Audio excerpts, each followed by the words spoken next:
नमस्कार, मैं GRS news के लिए गिरीश कर रहा हूँ। क्या कांग्रेस के सिटिंग सांसद, उनके विधायक या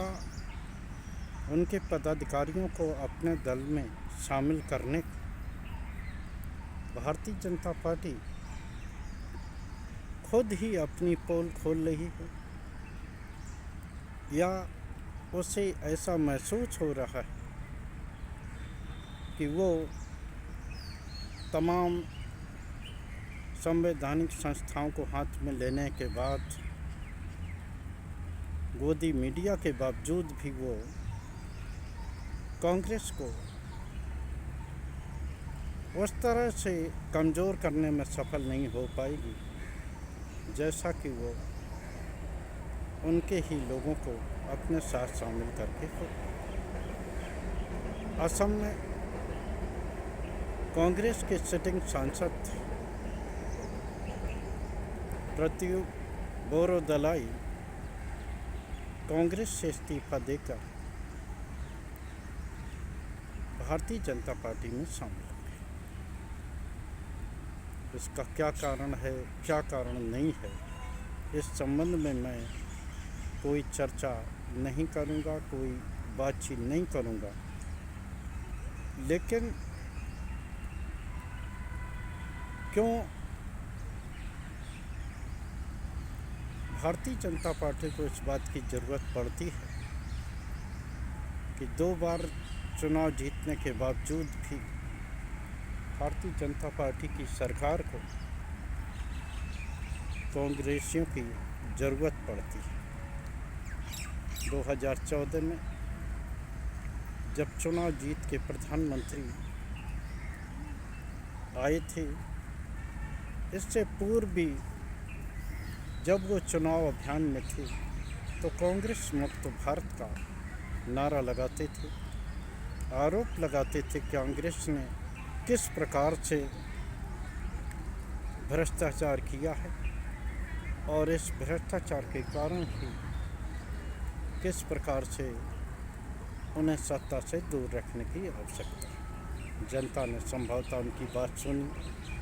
उन्हें सत्ता से बाहर रखा, यहाँ तक कि 2014 और 2019 में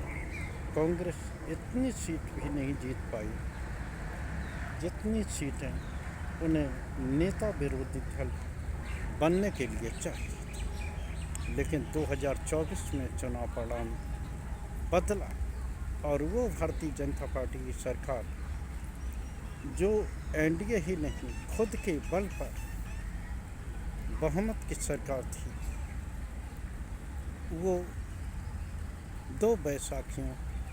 नीतीश कुमार और चंद्रबाबू नायडू के समर्थन के सहारे, तब से आपने देखा होगा,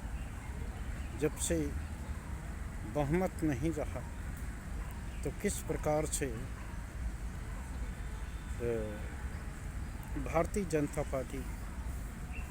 हिसाब से कोई भी कानून पारित नहीं करा पाई। यहाँ तक कि प्रधानमंत्री भी लोकसभा में बैठकर विपक्ष का सामना नहीं कर पाए। यहाँ मैं बात कर रहा था कि आखिर कांग्रेस के लोगों को शामिल करने की ज़रूरत क्यों पड़ती है। पश्चिम बंगाल रहा हो या अन्य कोई राज्य रहे हो, जहाँ की भारतीय जनता पार्टी खुद में ताकतवर नहीं है,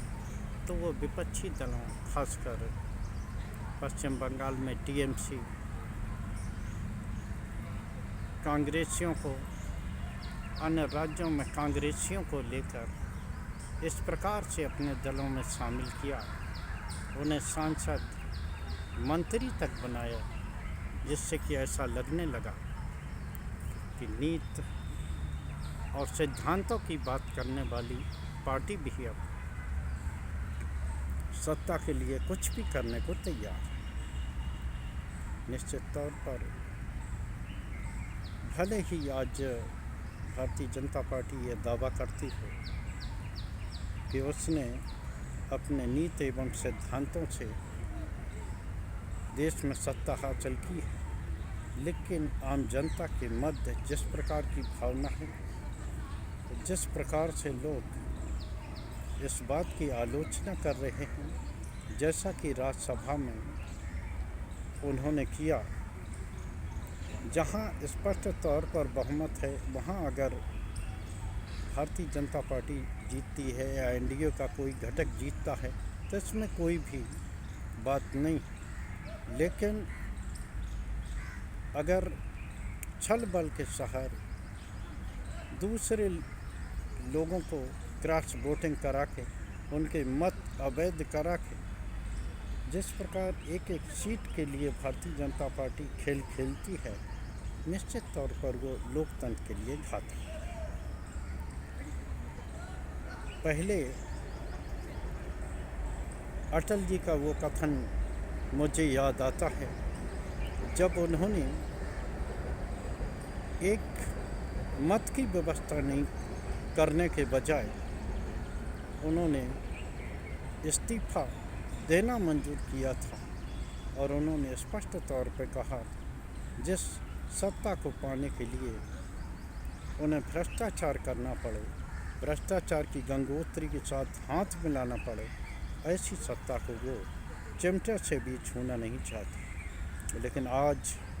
जब हम देखते हैं जिसको खुद भारतीय जनता पार्टी ने और उनने भ्रष्टाचारी ठहराया, यहाँ तक कि उनके कार्यकर्ता उस भ्रष्टाचारी व्यक्ति तथाकथित कहूँगा, क्योंकि भारतीय जनता पार्टी में शामिल होने के बाद वो व्यक्ति वॉशिंग मशीन से धुल जाता है और उस पर भ्रष्टाचार का कोई दाग नहीं रहता। चाहे असम के मुख्यमंत्री हेमंत बिस्वा शर्मा हों, जिन्हें कभी सर्वाधिक भ्रष्ट मुख्यमंत्रियों में बताया गया था, आज सबसे ज़्यादा चहेते भारतीय जनता पार्टी के मुख्यमंत्री हैं। निश्चित तौर पर इस प्रकार की जो नीतियां भारतीय जनता पार्टी चल रही है वो एक खतरनाक स्थिति है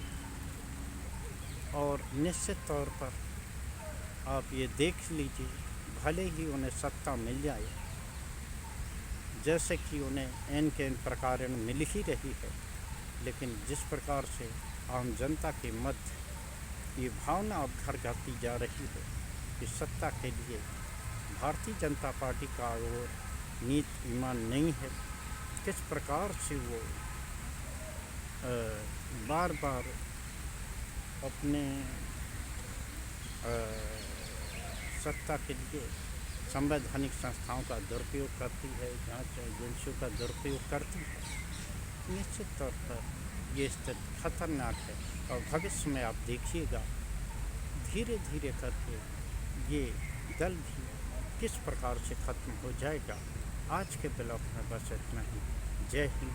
जय भारत। कल फिर किसी नए मुद्दे पर आपके साथ जुड़ने की कोशिश करूँगा।